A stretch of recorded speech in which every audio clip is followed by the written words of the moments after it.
In the last two videos, we pulled together a lot of the concepts that we've been learning in this series, all into one example. We created a feature branch and ran into multiple problems in creating additional changes to our development branch and then bringing those back into the feature branch. If you were able to follow along from start to finish in these last two videos, then you deserve a huge pat on the back because it summarizes a lot of the common problems that you'll face when dealing with local repositories, remote repositories, and multiple team members. Just really quick, here are a few of the things that we just covered that were unique.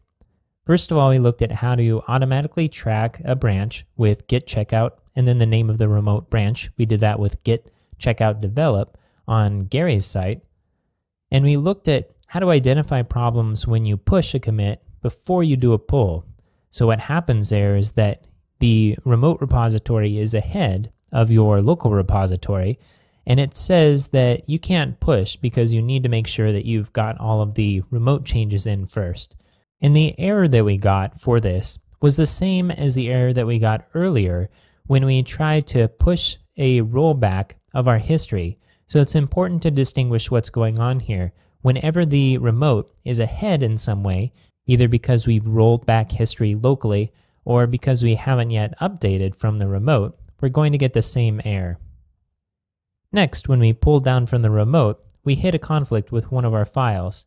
Now this conflict was different than the conflict that we tackled before, because before, the conflict occurred when two people who were working on an updated version of the repository made a change to the same place and committed them at roughly the same time.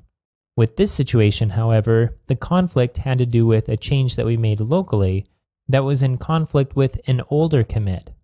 And so in order to keep our history clean, we went ahead and rolled back our change before we did a pull. And finally, we completed the process of creating our feature branch and pulling it into the develop branch by merging and then deleting the remote and local branches. So again, this was a huge amount of material, and good job if you were able to keep track. If not, see if you can take what you've learned so far to roll back your repositories to a previous point before these videos started, and rewatch them and get familiar with the processes that are involved.